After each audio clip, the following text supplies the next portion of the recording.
Welcome to Inner Threads, a podcast on healing, wholeness, growth, and connection.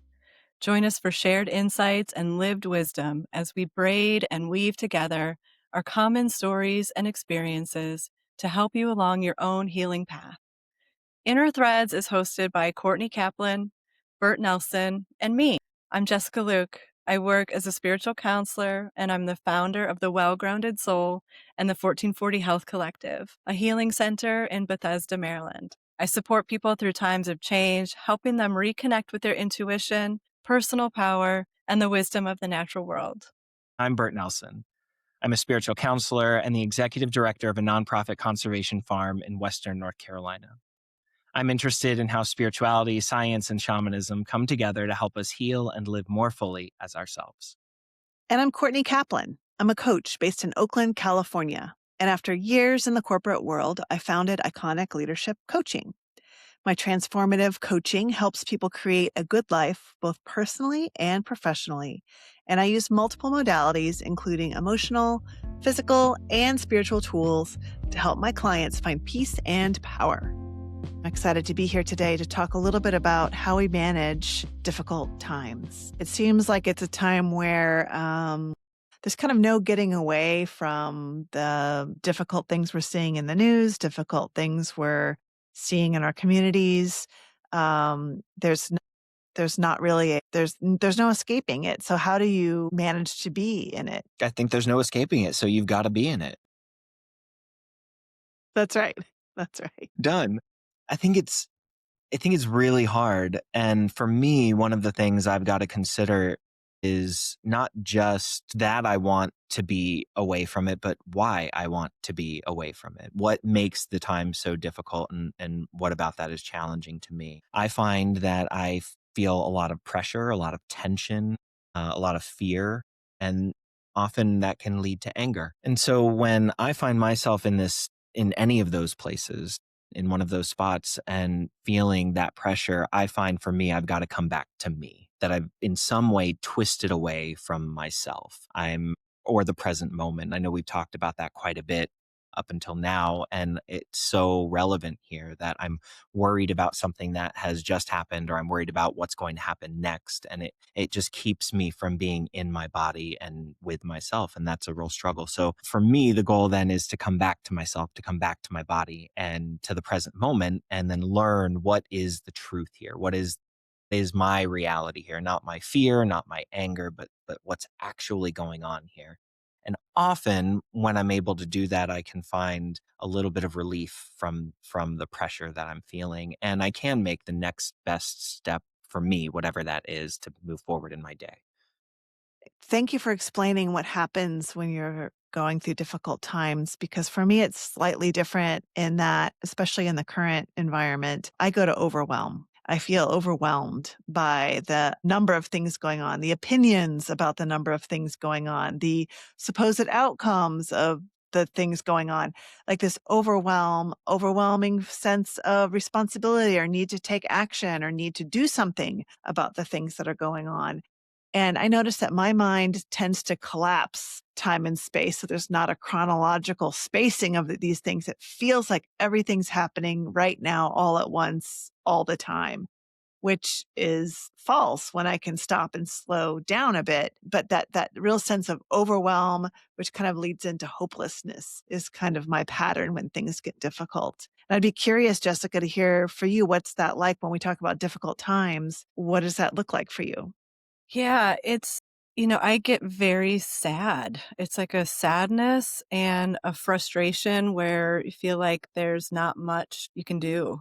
I think witnessing people suffering is a really hard place to be in the human condition of watching people actively suffer. Yeah, I find myself wanting to turn away, but Bert, you brought up, initially it's just like, it's happening. We have to accept it. And it's hard. It's a very hard thing to accept. But I think sitting with the emotions and seeing kind of what maybe some of their roots are, is it, feelings of injustice? Is it powerlessness? What are the things that are underpinning some of our reactions? And Courtney, you brought up responsibility, and that's a huge topic too. And I just saw something on Instagram where So when it was talking about responsibility and breaking the word down to response and ability, and what is our ability to respond?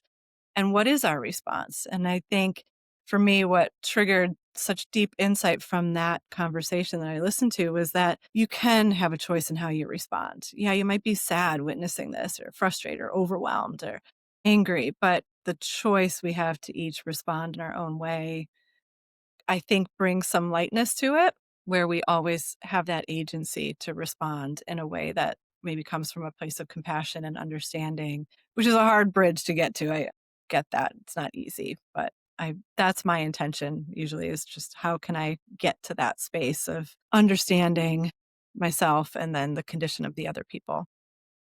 One of the things I wonder as we talk about difficult times, I want to kind of maybe quickly outline some of the dead ends a little bit of difficult times, meaning resignation. Nothing I can do, no way to change this. I'm resigned. I can't do anything about it. I feel like overwhelm is a dead end. There's kind of nowhere to go from being overwhelmed. Sadness, I think, is a good tool or an awakening of acknowledging your own humanity, but there's also a piece of sadness that might get into that resignation mode of, I'm too sad. There's nothing that I can do. I am kind of at the mercy of these terrible things. Do you notice any other dead ends that you notice in your clients or in yourself when we face difficult times? And this is not to criticize these moves, but that I want to point out and shine a light on some of the ways we may typically respond to difficult times. And then we can go into some of the ways that we might more constructively create some new moves for ourselves during these difficult times. So, beyond kind of that resignation or overwhelm, what other things do you see happening, Bert and Jessica, that really stop the potential of another choice or a way of being with difficult times with either more peace or ability to make moves? I think it's what I've been seeing with a lot of my clients is this, like, the stress response. They're in fight or they're flight, or even freeze, right? Which I think is also a common, that resignation.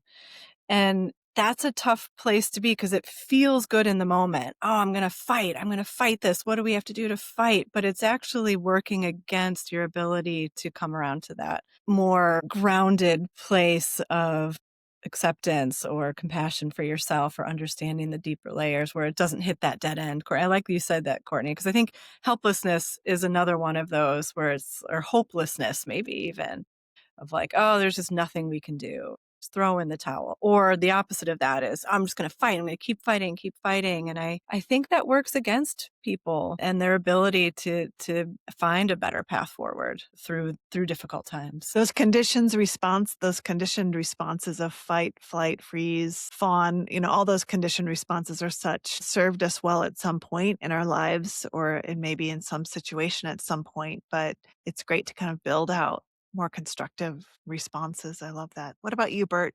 Yeah, I love this framing of fight, flight, freeze, fawn, if we're adding that one as well. I was thinking what I see is either that resignation that you were talking about, Courtney, or the continued bad habits, right? It's like, well, if you can't beat them, join them. It's that way of giving up responsibility to the thing that isn't serving your highest good in order to just keep going. And whether that's a substance or whether that's a behavior pattern or whether that's being angry at the person or the thing, because it makes you feel something. Jessica, you were saying that in that short term, you have that little bit of power that it feels like it gives you, when in reality it's undermining you as you're working through it. So I'm almost thinking of the dead ends now as fight, flight, or freeze. And so there's the resignation, there's the freeze, the hopelessness, I can't do anything. There's the fight, I'm going to be angry, I'm going to challenge, I'm going to engage. And we see how often that doesn't work well and only escalates things further.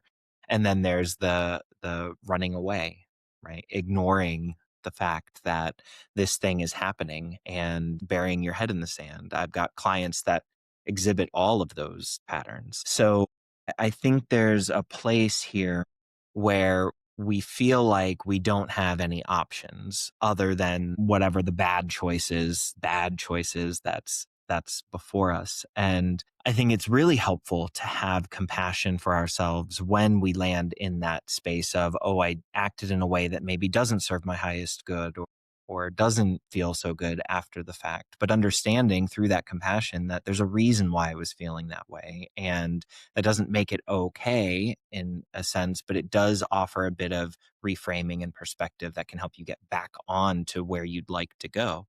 We've talked about this before, the idea of having a goal and working toward it and then falling off it and giving up because you messed up one time. And no, you don't throw all of that work out because you've had a step back. If you can hold compassion for yourself and know that I'm a human who is very overwhelmed or sad or angry or resigned or hopeless or helpless or whatever the adjective is that describes the experience, then you can begin to relate to yourself in a different way. And so, something I'll ask my clients all the time when they're beating themselves up in this place, because that's often what I see, is how would you treat someone else who is coming to you? How would you treat a child, often is the example that I'll use, who's dealing with this same thing? Would you treat them the way you're treating yourself, or would you show up in a different way? And if you can show up in the way you would toward the child, then perhaps that's a path back toward yourself and a release from some of the pressure of these difficult times. I love that. The fight, flight, or freeze makes a ton of sense. That's kind of the dead end behaviors. And also, I would add fixed, meaning a fixed point of view that this is bad and it's never going to change. And there's nothing I can do, kind of a fixed, I have limited ability or option or limited ideas to change this. It's one thing I see in my clients sometimes is they're experiencing a bad moment and they suddenly make that a fixed experience. It's going to be like this forever. And I have limited creative energy and there's no way that this could change. They're not really tapping into the well of options that are still there, even in difficult times or situations they wouldn't have chosen for themselves. One of the things that I've noticed with myself and with my clients in this place is, regardless of how they're experiencing the difficulty, is often there is a sense of feeling alone. And I know that's something that I easily fall into. And so I try to stay on top of it. But what do you say to someone who, is in this place, who is feeling so overwhelmed with the goings on in the world, the awful whatever that's happening around them, and feeling like they're the only one who is wanting to push back against it and they can't, and so they feel isolated? How do you address that with your clients or your friends or your loved ones? Yeah, that's a great question. And right, it's such a resonant problem, issue, concern that I think a lot of people in our culture has just led us to be very isolated or have this kind of, I think, a false sense of community, which then creates more of that isolation as you realize that you are alone. And I think we've had brilliant conversations about nature and connection to nature and knowing that there's all these other forces around us. And there are local communities. There are people that are like-minded that come together that want to share and similar beliefs and I think intentions, kind of hitting some of our back talks, that have that same mindset, that same intentionality of wanting to bring peace and hope, or just a place where people can come together and say, "Yeah, I hear you. I feel that same way. You're not alone." And I can imagine that those are available in every community. And for me, I encourage people to connect with like-minded people in their, whether it's in their neighborhood, like go out and talk to people, go meet with your neighbor. And, through the shamanic work that we do, the spiritual work of connecting with other forces that are benevolent and helpful. And that is just there's like the inner resources and the outer resources that people can tap into that we just don't know that are there. And it is helpful to talk to somebody who can guide into that realm as far as the spirituality, but also, it's going to take some courage to get out and say, hey, let me go find other people that are also going through a similar thing, because no one is alone. No matter what your belief system, there are other people that are also going through the same type of struggles. So it takes some courage, and that's what we need more of in this culture, is less fear and more courage. I agree. This year in particular, I've seen more commentary and more conversation in social media and online about communities, people forming communities, people finding communities, people creating communities. And while it's ideal to be with people in person, if you can find a local group of people to meet with in person, it is one of the benefits of being online to be able to connect with folks no matter where they are in the world. If you don't have the time or resources to connect in person, or you haven't been successful in finding like-minded people around you in your local community, there's always people globally connecting on any kind of topic. I do agree with Jessica that it takes some courage, and it's especially hard because those first steps take so much courage and so much more effort than later steps do. And sometimes those first steps are missteps, right? We connect with the group and then it's not quite what we're looking for, or it's not quite, the connection that we need. So being able to give yourself a couple tries at bat to see what specifics are going to be most realistic for you to connect in with as a community. And if it's like, look, I don't know, you guys are talking about community, connecting with the community, I'm just lonely.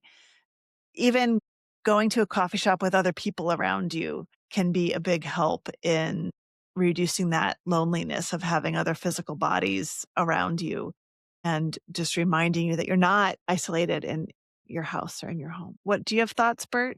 I do. And that's super helpful. I mean, that really does offer just the idea of sitting in a coffee shop with other people, right? Even if you're not talking to those other people, being present with them can be so just, it gives you permission to be part of the world, right? To be in connection in that way. I find for myself that I'm worried about being judged, or historically, that's what the concern has been. As kids, it's pretty easy to make friends. I think it's just finding someone outside on the playground doing the thing that you also want to be doing, and enjoying that time together in communion. And as adults, I feel like most of our friendships come from school, if you're in school, or work, or community groups. So if you go to church, then you likely have friends in that church group. If you go to a bowling club once a week, then that's likely your friend group. But outside of those very constructed systems of connection, it's hard to make friends. And every single time you face the risk of rejection. And for someone who's very risk averse to that type of rejection, who's already feeling alone or scared or not having the courage, it can be almost insurmountable to try and move beyond. And what I have done is kind of a rip off the Band-Aid method in my own life. I'll literally ask someone if they want to be my friend. And that sounds dorky sometimes. I've had several experiences since we moved a couple of years ago to a very rural community. There's not a lot of opportunity. We're a single car household as well. And so I am up on a mountain with no vehicle and 30 minutes to the closest grocery store and coffee shop. And, how do you manage in that space? Well, you take every opportunity you have to say, will you be my friend? When that happens. And it has been such a lovely, beautiful experience to play. And you know what? I don't think I've been rejected a single time in terms of the fear of being rejected. I'm not asking every human I come across, do you want to be my friend? But when I do feel a resonance there, I ask, because what's the worst thing that happens? They say no, and I am no worse off than I was 30 seconds before asking the question. And that's all upside. Why wouldn't I want to participate in a way that is only upside? And so anyone who's listening that is an introvert like I am, or is afraid to meet new people because of the fear of rejection, or perhaps being, I'm a queer person in a rural area, and there were some concerns about, can I be out? Can I be my authentic self? Can I be with my husband in public without getting heckled or harmed in some way? And so that's something that I'm still working through. And I do feel those little nervous system spikes of, is it safe for me to be me here? I'm wondering if either of you have any thoughts around the safety piece. Thank you for sharing all that, Bert. That's really cool. And I just love that you do that. And I think it's just points to like the shared humanity that no one's turned you down. Cause I can imagine there's a lot of people that have that same feeling, that same like, "Oh, I don't wanna be rejected," or, "Oh, do they like me?" And just to have that direct ask, I mean, it's just brilliant, and I think we need more of that. So I love that you do that, and I think it's, I'm sure, an invitation to those people to do that more. It's that ripple effect of that energy, which is really, really, really profound. So thanks for sharing all that. I do want to reflect just briefly on that. That I most of the people who I have asked they're always startled. There's always this like, wait, what? I respond to this. It is jarring, I think, to not just, I want to reflect that it's not just the discomfort of asking someone, having the courage to ask someone, will you be my friend? It's also recognizing that being asked that question can be jarring and off-putting and brings up many of these same questions that I've got before asking the question. And so I think it's important to point that out as well, that people are kind of taken aback when you ask, will you be my friend? And it, I think, disrupts whatever habit or pattern is going on in their system enough so that they can make an informed choice or decision, right? It breaks that habit and offers a new way of. Yeah. I mean, it's my boyfriend on our second date. He's like, "Will you be my girlfriend?" And right, it was one of those like, wow, I feel like we're in elementary school or something, but it was so direct and clear. And yes, let's just name it and get it out so that we can start to develop more of a connection, whether, friendship or more than that. And so that's really, it is a disruptor. But you mentioned something about safety too, which is an interesting topic. And maybe I'm just going to throw it back at you, Bert. Like what about what we talked about in safety is the question. Yeah, I think when I am considering putting myself out on a limb, whatever that means in whatever context that is, I feel nervous. I start sweating. I get anxiety that starts coming forward, and I recognize that those are all I'm not safe responses. That my nervous system is getting kind of wound up in a way that I'm not comfortable with. And my initial reaction is one of these fight, flight, or freeze scenarios. Now, I am typically flight if I can. And if I can't, then I'm freeze. And so it really, I do have to often tell myself, you're okay. Nothing's wrong here. You're safe. There is no danger. It points to that age old example of the saber-toothed tiger that is attacking the caveman, and the caveman's system is all jacked up now and they're trying to get away. And that's super, super helpful in that kind of scenario. But in today's world, there aren't many saber-toothed tigers that are coming after us. And so most of the unsafe situations that our bodies are telling us that we're in are perceived danger. Or not real danger. There is no real danger there, but our body is telling us that there is. And so I'm wondering if that's something that either of you have had experience with and how you manage it. Yeah, and I think Courtney mentioned something about, like, slowing things down, and it's just that kind of, like, witnessing yourself having that reaction. I mean, my mind is coming in with a bunch of different things of experiences with that, but it's also making me think about, people that are listening to this that, you are inundated with emails and news, and those are our modern day saber-toothed tigers. And we're sitting here watching a TV or looking at a computer or a phone and having that response when there's actually no real threat. And yeah, that whole idea of what's the body's response to that. And so I think in that context it happens a lot.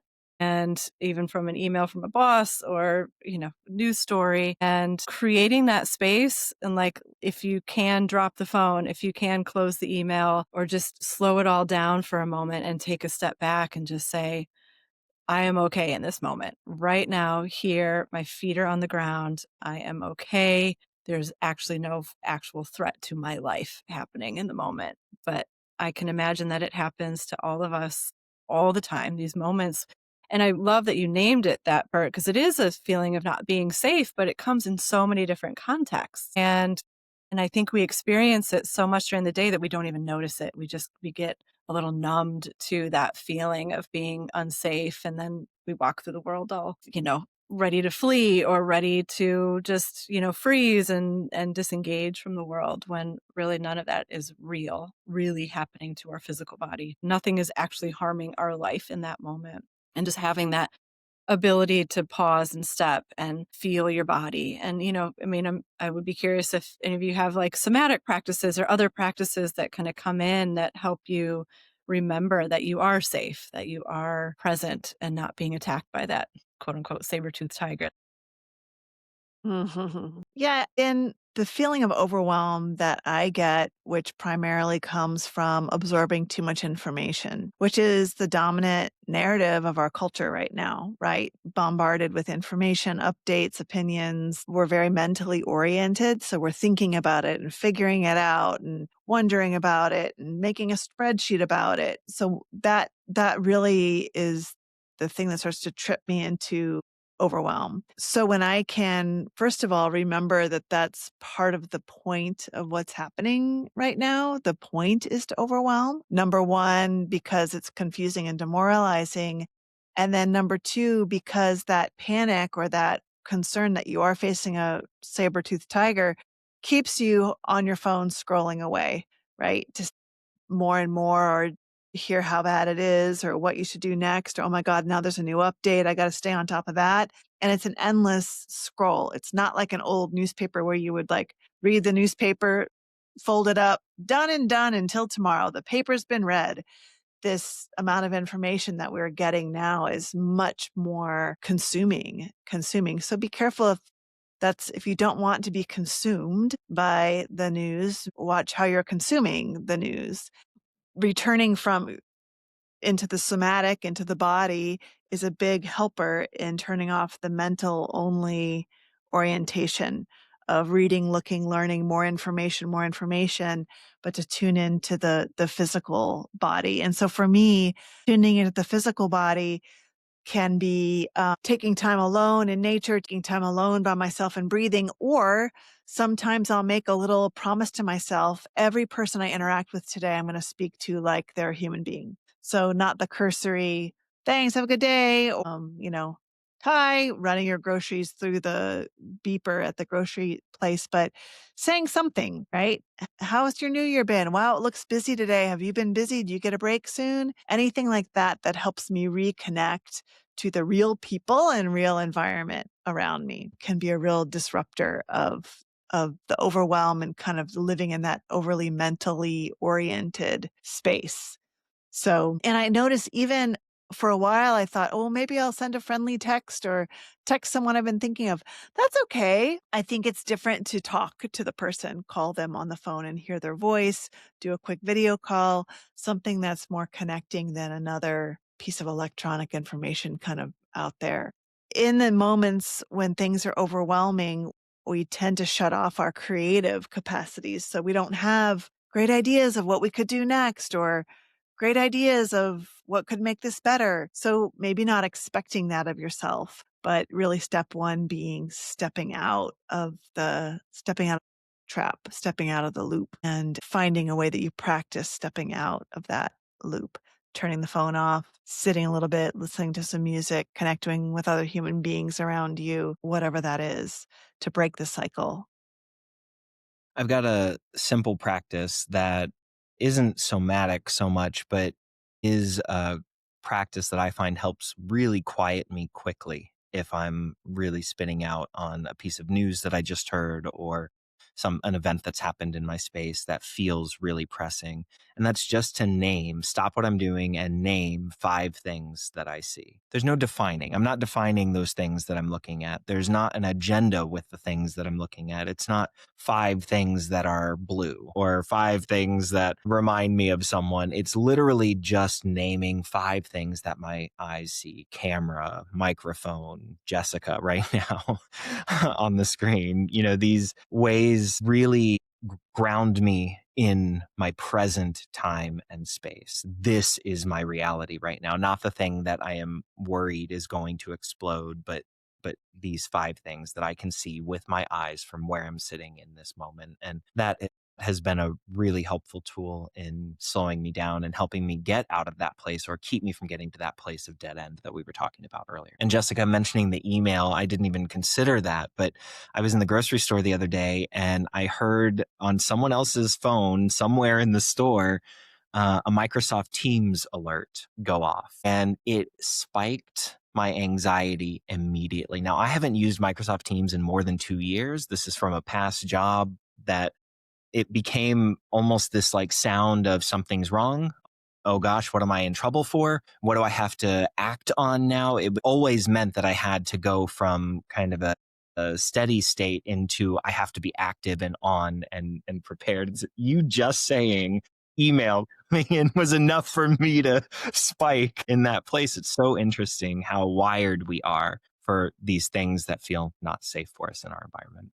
Yeah, and even the sensory, right? It wasn't you were looking at something, it was a sound. So, right, that's a fascinating thing to think about is, what other how our other senses come in and play into that same fight, flight, freeze, fawn, fix response, which Courtney, I love that fix thing. That was brilliant. But you also said something, Bert, that was really interesting about grounding.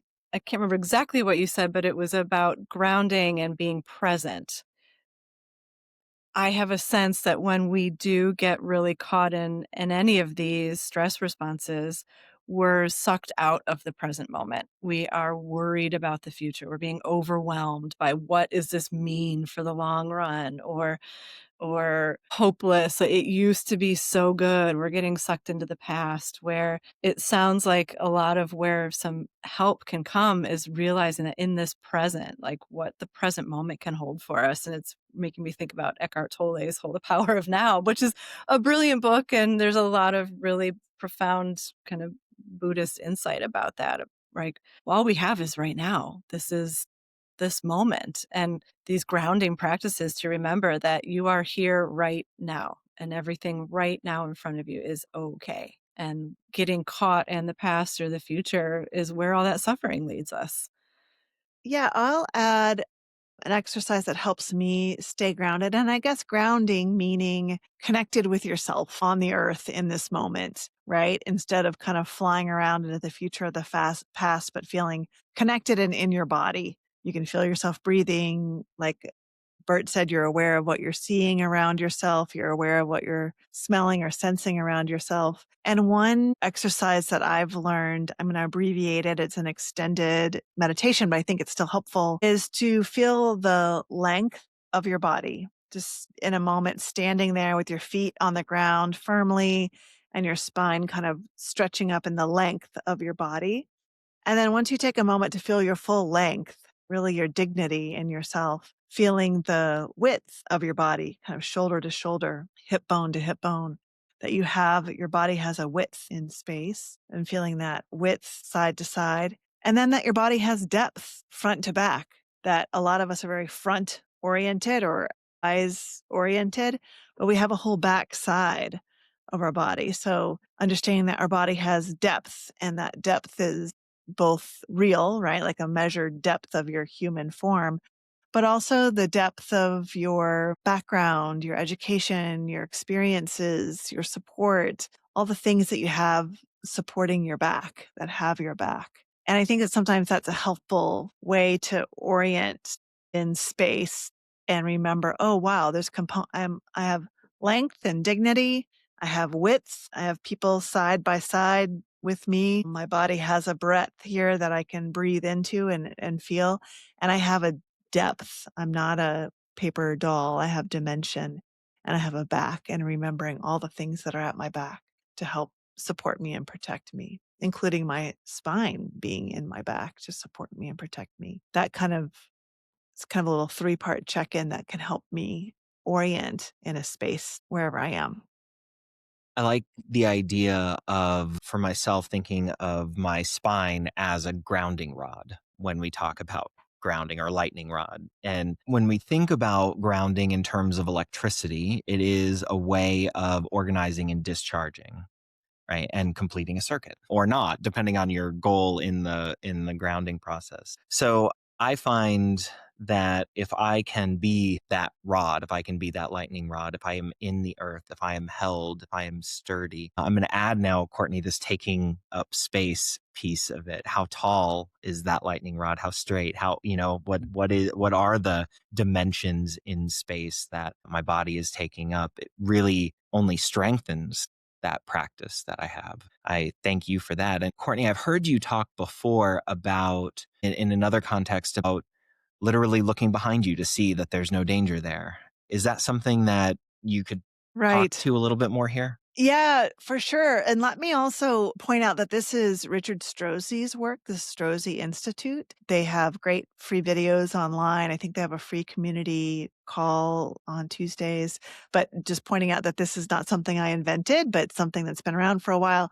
But being able to orient, kind of remembering that you're still an animal, a mammal, and sometimes when we're sitting, we can actually confirm that we're safe by looking around us, right? We look to our sides. We can see in our peripheral vision, there's no saber-toothed tigers, nothing's coming. But look all the way around you, look behind you. Is it safe back there? Is that nothing's creeping up on you? Okay, great. And that can give that kind of animal part of your brain some reassurance that, okay, I've inspected the area with my own eyes and I see that there's no saber-toothed tigers, there's no snakes, there's nothing that's going to cause me to be in danger. And that again can somatically, we forget that we're not just emails and Slack messages and text messages. We're a somatic physical being.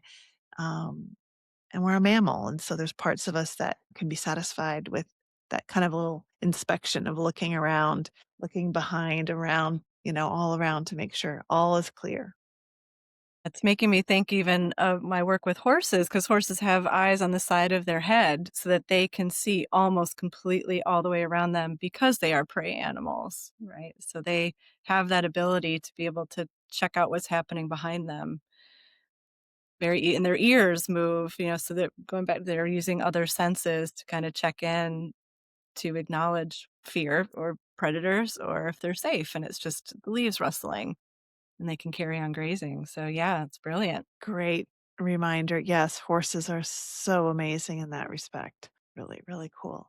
So I'm wondering if someone's listening to this and they're thinking, okay, difficult times, community or connection, maybe grounding, having some understanding of what that means and knowing that might be something I need to do um, to stay out of the fray or the overwhelm or the fight, flight, or freeze. That sounds like a good practice. Is there anything else you can think of that helps someone navigate difficult times? We've got community, we've got um, grounding, disconnecting from that dominant narrative of scrolling or incessant news or incessant information, I think is a good one that we've pointed out. Anything else that's kind of a go-to or a real tool to have at hand?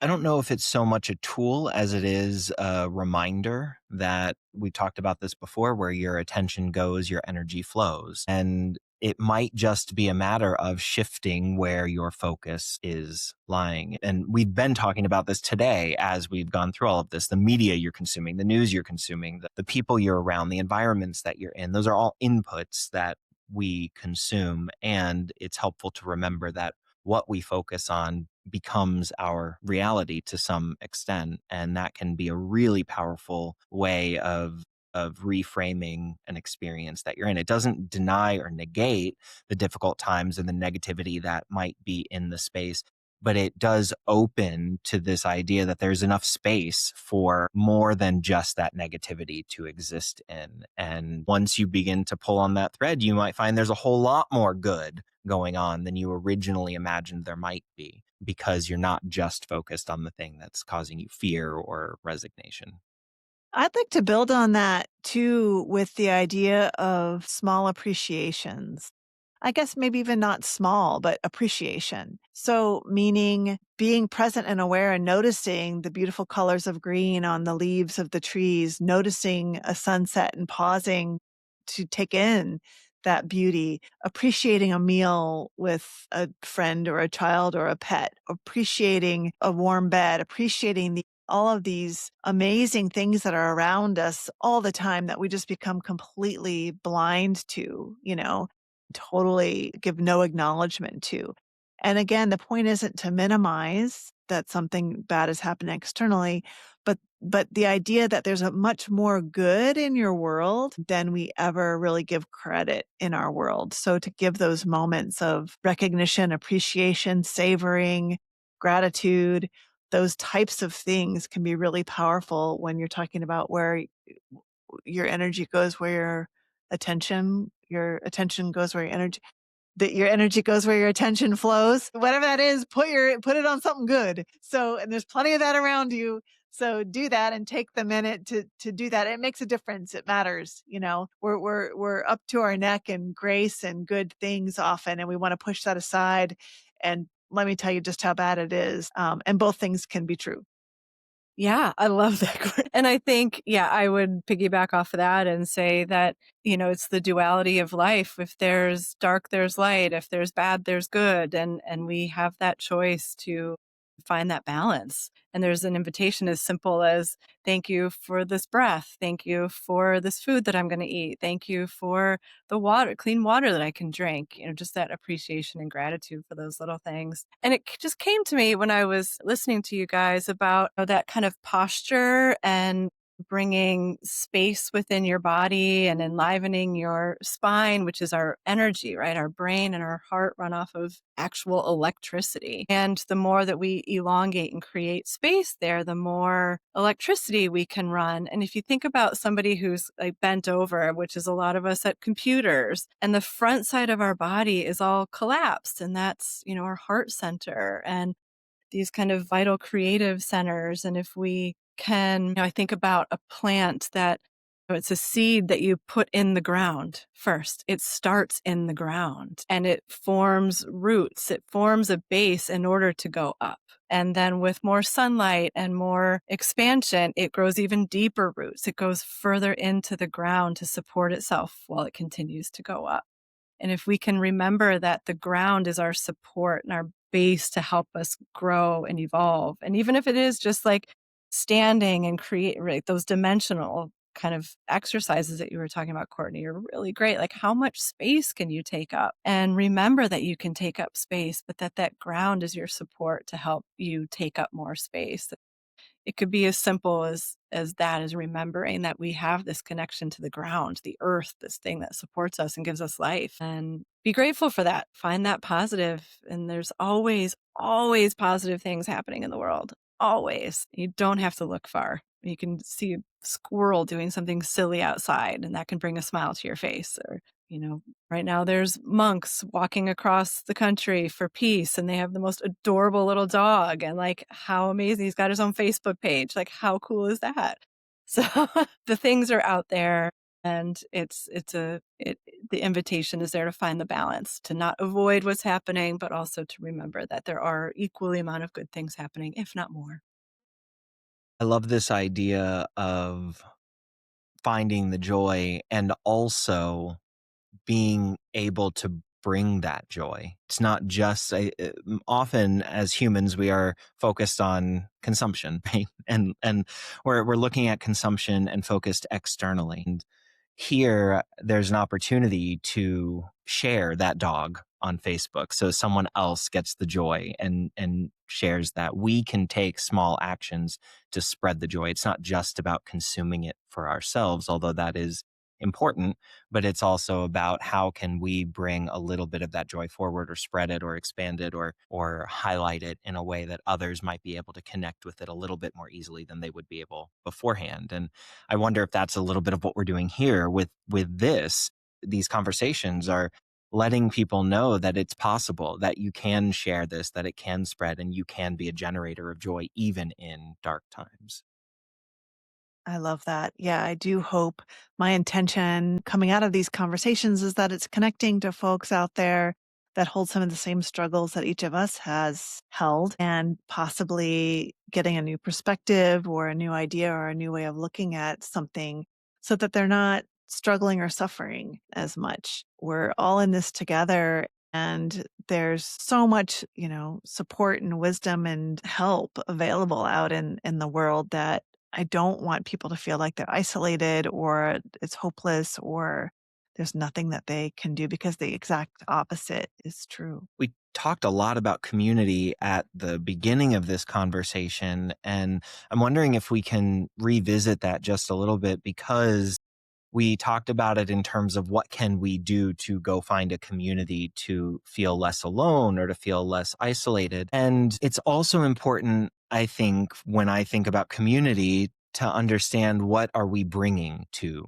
the community as well, that we are a part of it. We are not consumers. We are not going to a community to purchase something and then leave. We are going to a community to participate in that community. And that feels really necessary and relevant. A lot of what we talk about has Buddhist undertones or overtones. And one of the concepts in Buddhism is taking refuge in the teacher, in the teaching, and in the circle of practitioners. And there's a way in which we're not just showing up to consume the teaching or what the teacher has to offer, but there's something about that connection with others who are practicing alongside us that offers value and strength and power to the idea of community. And I'm just wondering if there's anything there that either of you would like to share or offer. Yeah, I think to me, it's this energetic resonance of we all, back to that energy that we have within our body that actually radiates out. And when we are in connection, whether it's physical or even non local, right? Here we are in three different states and we can resonate together with shared understanding and shared values and shared love and compassion for each other and the world. And there's I think the benefit of that energy calms and soothes our energetic systems, and that's like a huge benefit for a world of suffering and a world of going through difficult times. It's just knowing that there are people here with us that have that same resonance, whatever that resonance is for you, but that's available there for you. It's really supportive. Agreed. Yep. I don't have anything to add to that. That's 100% right on. It's a time to be in community. And I think I mentioned in one of our past episodes a couple of years ago, my resolution was be a community member, not a consumer. And it's actually taken a lot of unlearning and a lot of different ways of being to actually be a community member, understand what that exchange looks like, and not just go into consumer mode of, I'll buy the t-shirt and that's where I'll stop. But how do we contribute and feed the community and also be fed and supported by that community? So if that's a concept that's new to you or something that you're not as familiar with, I hope you take some time to explore this idea of community, the impact of being part of a community, the ways that you can help share your own talents or interests or ways of being in a community, the ways that that community can nourish you. That's not a topic that we talk a lot about. Even when you're in school, a lot of times your school cohort, there's a competition. Who's the top 10%? Who's the bottom 10%? How do we rank against one another?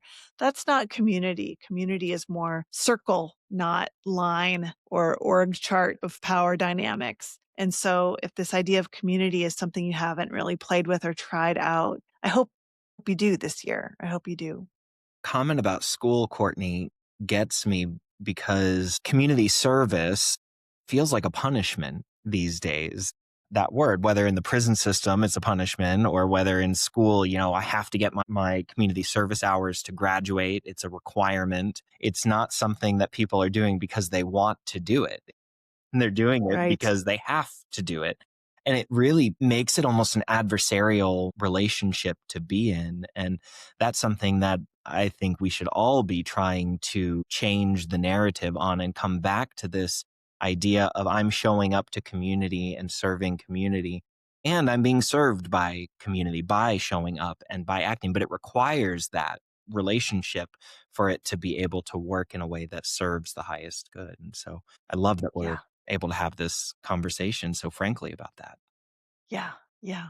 That's great. Okay. So let's bring her home.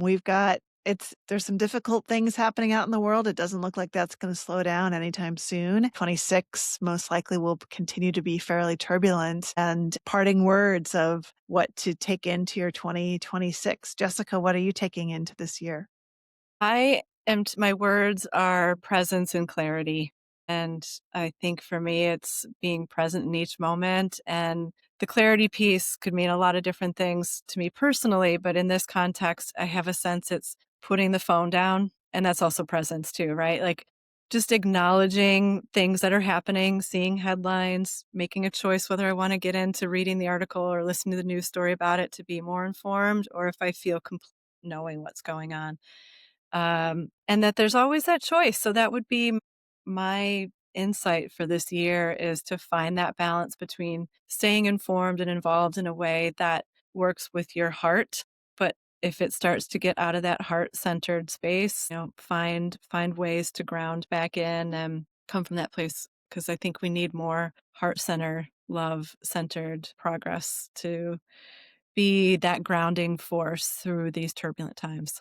I love that. What about you, Bert? The power of our belief is something that we don't often think about and we do often underestimate. And from a manifestation point of view, if you don't believe that it's possible, then it won't be possible. And when we look at difficult times and we believe that that is the only way that things can be and it's going to be like this forever, then that will be how we relate to it. And so believe that joy is possible, believe that things can get better, that this isn't magical thinking. It's not pretend like things are getting better and then bury your head in the sand, but believe that it's possible and allow your thoughts and your words and your actions to follow that belief. And I think there will be a whole lot more possible for us in what it is we would like to see in the world if we believed that it was possible. I love that. My word for this coming year, my concept for this coming year is weave. So WEAVE.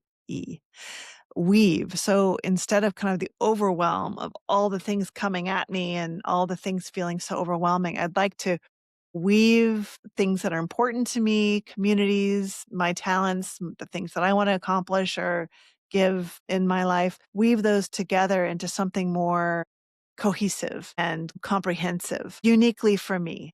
It might not be a weaving that other people would do the same or whatever, but bring some coherency to the ways that I'm using my energy and time so that things can still be, wild and woolly, but I've got that strength of woven belief systems, actions, community, things I do for joy, connection with friends and family, whatever that is. So love these words. Really great. As always, thank you so much for being here with me, kind of talking about these timely, important topics. And until next time. Thank you for listening. Don't forget to check our show notes for links and resources. And if you enjoyed today's episode of Inner Threads, would you share it with a friend or rate and review to help others like you find the show? And if there's a question or topic you have that you'd like to hear us address on Inner Threads, drop us a line. We'd be happy to hear from you.